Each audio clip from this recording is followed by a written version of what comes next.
morning, ladies and gentlemen. Welcome to Tex Messages The Resurrection. It is January 1st, 2019, a Tuesday morning. Pretty cold outside, it's about single digits, but we do have some natural sunlight. And that's one of the things with this studio, is that we typically rely on natural sunlight for just the lighting in general. Now, most of the shows are broadcast in the evening time, just due to sponsor obligations. So that's why you see a lot of the shadowing on the wall. Whereas now, there's still a bit of shadowing there, but by and large, with the windows here and the skylight and the sun shining, we're able to garner a lot of that natural light. So hopefully by utilizing that, we'll be able to utilize our green screen properly, which isn't always the case, ladies and gentlemen, because when you have shadowing on the walls and things of that nature, then it definitely creates a bit of a dilemma. So what we wanted to, and another thing we could do too, is we used to have these big LED shop lights. They're LEDs, so they're not, massive quantities of wattage, but they still pump out a decent amount of power. And if we were to shine those behind here, it could just shine a light on the wall, and as long as the light is behind me, so that then it's like these lights up here will be shining towards the figure of the figure moving here, which would be me, for example. And then if we had the shop lights back here to shine on this wall, then we could probably utilize it for the green screen. So we'll probably look into that. But as far as the theatrics and the histrionics that go into the show, those usually take a backseat to the content, because the content is what really truly matters, ladies and gentlemen. I mean, visuals of a talk show are kind of a misnomer. They're not really all that important. It's basically just for me to kill time, and that's pretty much all there is to it. I mean, yeah, you could easily just hook up a Bluetooth or a Blue Yeti microphone and then hook that up into the USB port of your computer and open up OBS Studio and start saying stuff and run a talk show that way. But that seemed a bit too easy. It seemed that there needed to require a bit more injection of dedication to that. And yeah, so I decided that it would be more fruitful to have a visual to the show. Now yeah, most of the time, see, for example, back when I first got into talk show, listening to talk shows, not actually doing the talk shows, I'd go to, say, InfoWars or some other talk show and then download the MP3, then go walk around for a few hours and just listen to it on headphones, or go outside and work in the garden and listen to it on a few headphones. So I mean, even though they broadcast on both television and radio, local and national and international, they do have some visuals there as well, but most of the visuals are just showing random video clips of what they're talking about. So I mean, it's not really that important to see it. And I mean, we could absolutely probably do that here at some point. I mean, it would require more editing, but see, and that's the other thing too. Lately, the last couple episodes, we've been utilizing what's a free video editor called VSDC. I think it's like Video Soft Development Code or whatever. So with that, we're able to utilize the video screen, but there's also some growing pains that come with that. See, originally, we were using Windows Movie Maker, which was just super simple. You plug and play all the videos and scenes, and then the music, fade it in and out, plug it here, plug it there, and cut it off, cut it in, crop it, whatever the case may be. Very simple to use. Now, the VSDC is a bit more difficult to get familiar without functionality.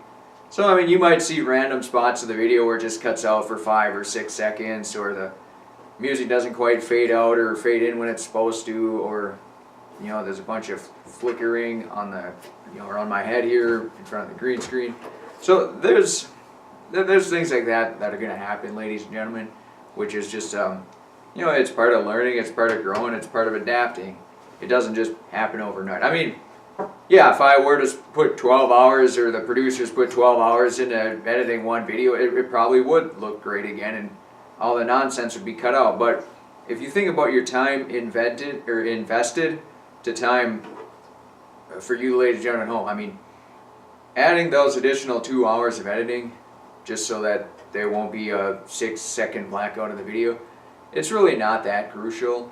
Plus, it's important to not spend too much time working on your computer at any one time. You always want to get breaks and get outside and walk around and maybe pick up and set down weights and do productive things. So we usually try to set a time limit to what can be edited for one video. Like for example, after we filmed the first, probably the December 30th or 20th, show a couple days ago.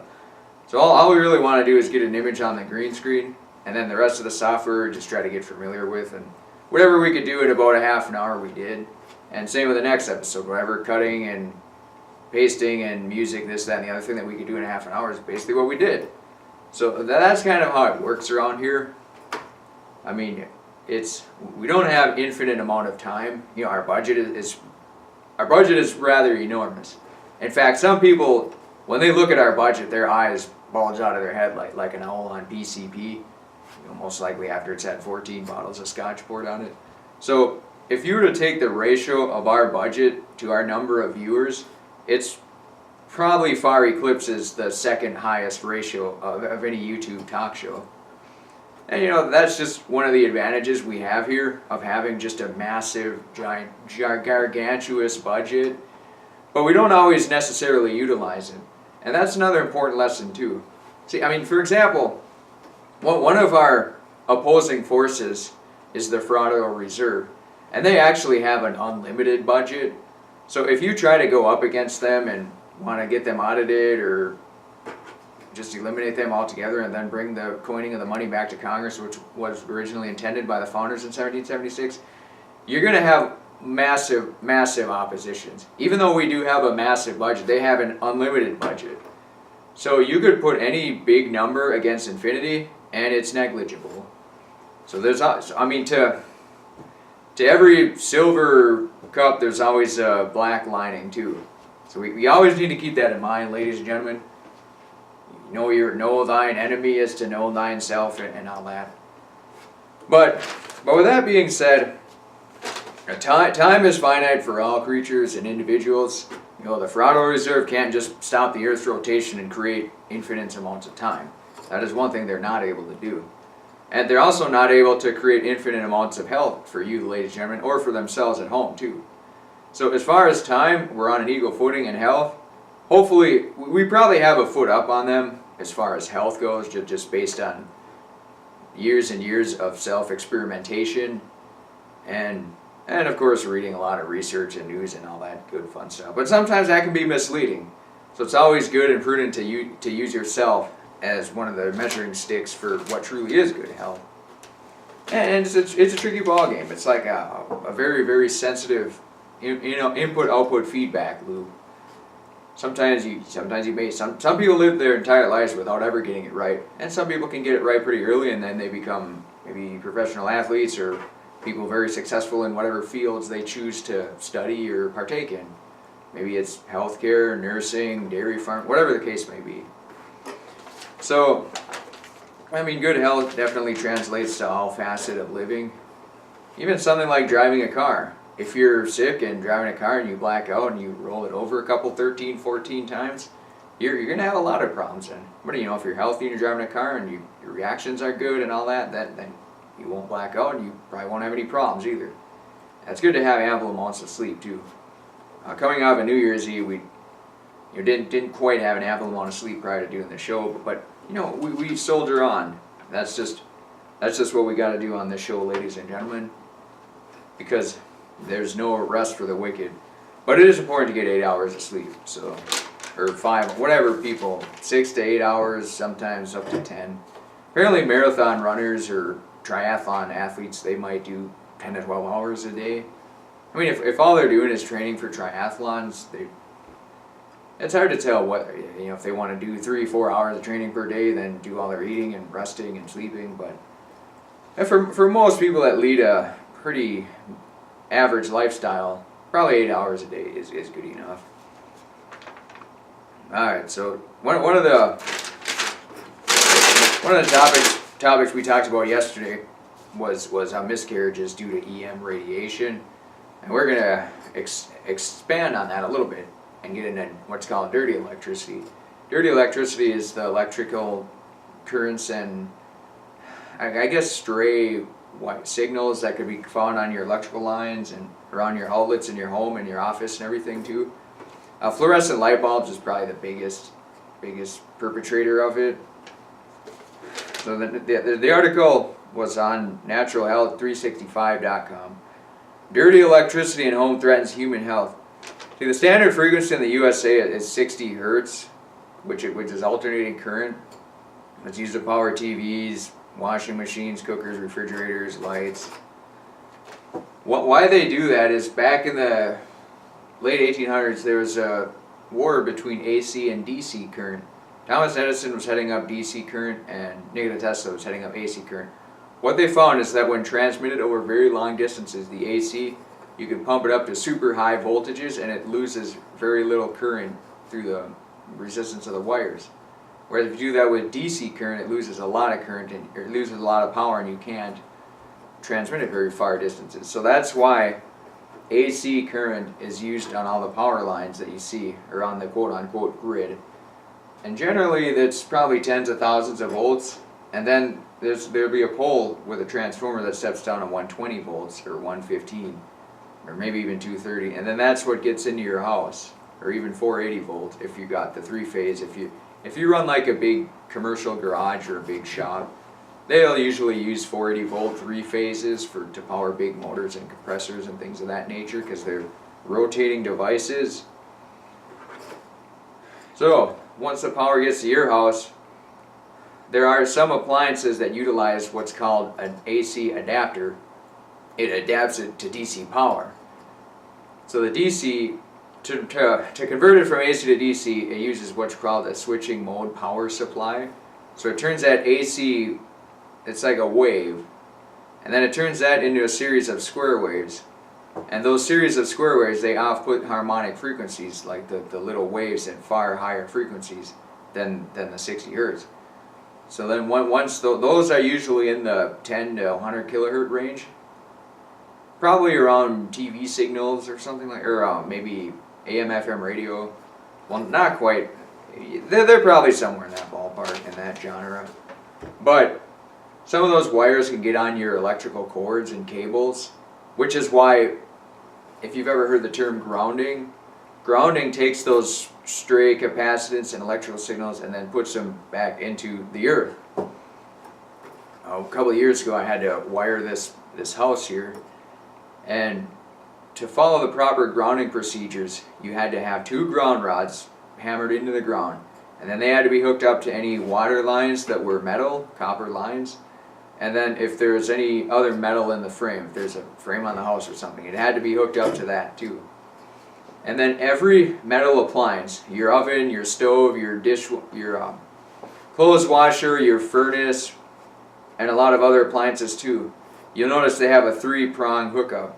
2 prongs are for power, and then the 3rd prong, it's a circular one, that's the ground. That's basically almost always hooked up to a metal chassis of an electrical apparatus. So if there's any stray voltage or energy that gets on the chassis of these particular devices, they just go to the path of least resistance, which is the earth ground. Now you don't want that path of least resistance to be your skin, but if there was no earth ground and the power was just sort of hanging out there and you grabbed a metal box that had energy on it, the power would go into you and cause some pretty bad effects. So this dirty electricity is basically that on a small scale.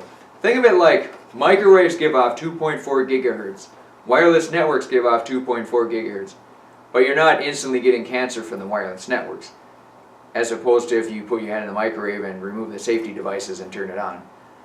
This is the same way with dirty electricity. If you were to touch an energized box with hundreds of volts into it and all the energy went into you, you'd basically be dead. So this dirty electricity is just that on a lower scale.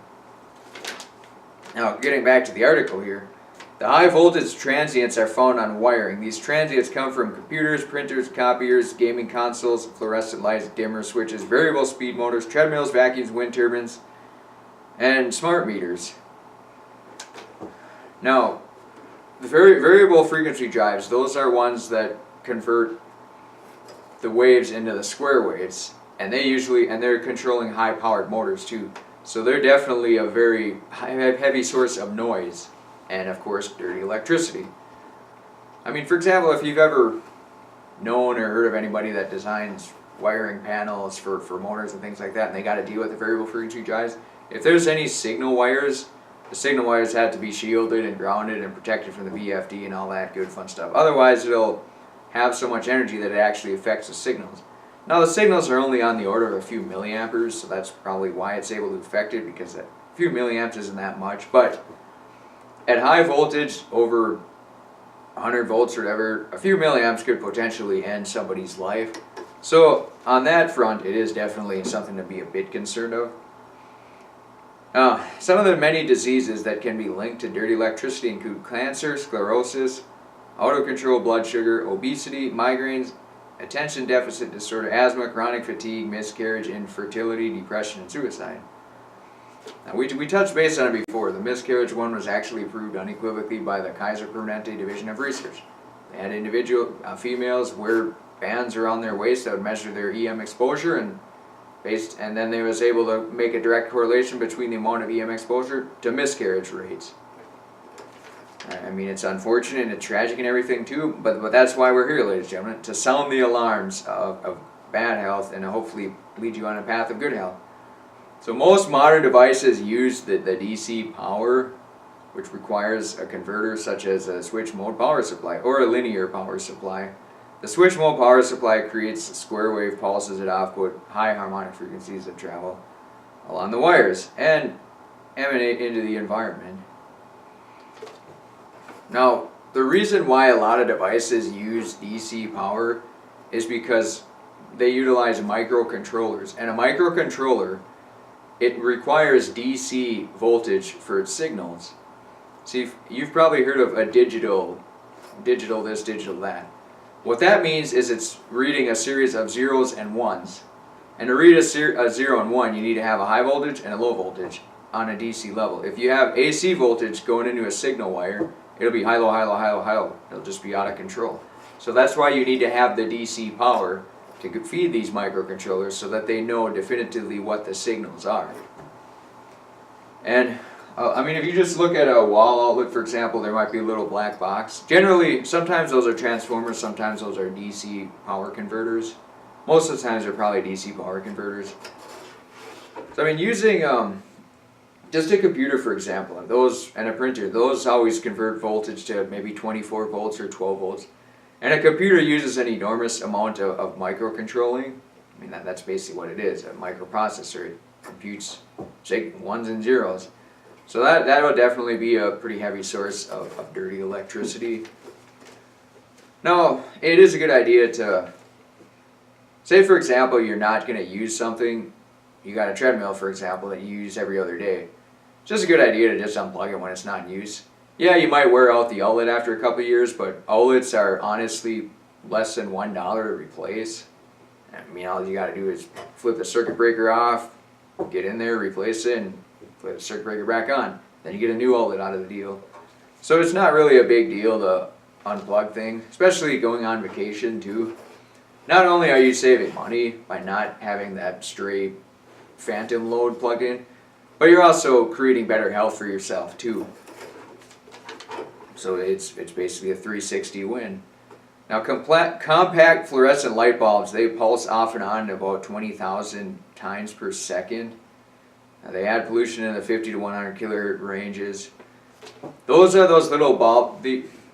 Most commercial buildings, they have, the fluorescent light bulbs are about 3 to 4 feet long. If you break them over people's heads, they explode and everything because they've got a vacuum inside of them. So once you expose it to atmospheric pressure, then they explode. That's why they do that. They flicker on and off at a very, very high rate. So that creates tons of dirty electricity, and it also creates tons of visual electricity as well. So not only are you getting the waves in the sky that's penetrating your skin or whatever, you're also getting the light waves too. And there might even, if you've ever come across a fluorescent light bulb that's not working properly, it'll be flickering on and off, and it'll be making a bunch of weird noises too. So you can also consider that noise pollution as well. But just about any office building utilizes them because, I mean, they're cheap, they're effective, they work a long time. Nowadays, most places are going more towards LEDs though, which is basically just a diode. The diode, it still uses switching on and off. So it's still going to have some degree of dirty electricity, but it uses less electricity, So in a way, you're minimizing casualties in that regard, which is always what we look for. Now, one of the issues that we've had since 1992, ground current began to be... See, what happened prior to 1992? The electrical company used a neutral wire to return all their unused electricity to their substation. But they started to use ground wires, so all the electricity just goes into the ground, into the earth. So they're just using the earth as a big giant wire now. And one of the reasons why that causes problems is because it's just putting all this stray electricity into our environments, or into the ground, into the plants, or whatever the case may be. So as far as what it really truly does, nobody has a good definitive answer. But I mean, hell, maybe it was worse going back to the substation too. But by and large, you know, that's a change they made, probably just to make wiring a little bit easier on the electrical companies, or whatever the case may be. But some tips for reducing the health effects from dirty electricity: minimize use of devices that use a converter, unplug it when it is not in use. Now, a good practice is, if you have a power strip, for example, you can hook everything up to the power strip, and then when you're not using it, just flip the power strip off. Very simple thing to do. And for example, here there's a TV, there's one of those AC to DC antenna signal converters. Then there's a couple other things too, an ultrasound machine, and maybe like one of those portable light bulbs that I got hooked up to a power strip here. So generally 95% of the time that's turned off. And if I need to use a TV or something, I'll just flip it on, use it for an hour, and turn it back off. So very, very little energy usage, very little dirty electricity. And one of the things that you may notice too is a lot of appliances like to have these little lights on them. Green, red, orange LEDs that are just on all the time. So when you have all these stray lights that are emanating at night, it makes it a little bit more difficult to sleep. That's why it's another good idea to always flip them off when possible. The better sleep you get, the better person you're going to be. Replace dimmer switch with an on and off switch.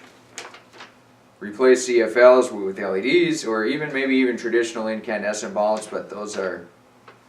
Apparently those were supposed to be outlawed at some point, but they still seem to sell them at Menards, so I guess it's maybe not a big deal there, but I don't know if incandescent is necessarily the right way to go. I would probably recommend the LEDs. Even though the LEDs still are switching diodes off and on at a very high rate and probably creating some dirty electricity, it's at a far lower degree than compact fluorescents. Plus the LEDs are just giving off visible human light, whereas an incandescent bulb is just giving off all kinds of waves that who knows what they do exactly. I replaced smart meters with analog. I realize some communities probably require smart meters, but if you have a choice, definitely go with analog if you want good health and all that stuff. Consider electricity filters and ensure good grounding practices in your house. Any new house is going to require an inspector to come out and, while they're building it, and see that it's grounded properly. Grounding is one of those things that a lot of people overlook because it doesn't really apply to the ideal function of the system. See, if you think of just sending power from your circuit breakers to all your lights and your space heaters and computers and everything, you don't really think of the ground because it's not part of that scientific, or it's not part of the studies or the research that goes into it. All of the ground does is safety precaution and get rid of dirty electricity. Yeah, appliances will malfunction if they're not grounded properly over time. But they might work at first, they might work just fine. But it's just making sure you're putting together reliable and dependable systems that'll last over time. And especially if it's 20 below outside Fahrenheit, you don't want things to start going haywire on you. But, and due to the fact that this is winter time too, we can use an example here. So, space heaters. You have the radiant space heaters, the quartz space heaters, and the fan space heaters. See, the fan space heaters, it's a fan. It spins, it makes noise, and it circulates heat around the room. A radiant heater, it just stays in one place, it heats up oil, and it has a bunch of these metal plates that give off the heat. And then the quartz space heater just runs a lot of electricity through some fluorescent light bulb looking thing, and then it gives off an orange light and sends heat off. So the best recommendation there would be to use the radiant heater because it gives out no noise and it gives out no light. So you have just heat. But one of the problems is if you leave it unattended, or maybe you leave it close to papers and they could fall on and everything too, it could start on fire. So as far as space heater goes, the least dirty electricity would be the radiant heater, which would definitely be my recommendation. And it's not that much more expensive than a fan heater, and it's probably might even be cheaper than the quartz heaters. Now if you go to a Menards or a Fleet Farm, there'll be lots of available space heaters there. But I mean, they all do the same thing. They all say energy efficient, energy efficient that, but the only thing you're losing when things are inefficient is heat. So if you have a heater, it's pretty much 100% efficient. Now, yeah, the price of electricity is more than the price of gas for the equivalent amount of energy that you're getting, which is why natural gas furnaces are way more cheaper to run than an electrical furnace. Even though an electric furnace is 100% efficient, a natural gas furnace is only like 85 to 90% efficient. I mean, there's always that to consider. There's a lot of chicanery in the markets as far as commodities go. But with that being said, ladies and gentlemen, we're going to have to put a conclusion on this show. We're glad to have you here joining us once again in the first show of the new year, January 1st, 2019, Tuesday morning. We'll probably be back in the very near future, and we thank you and salute you.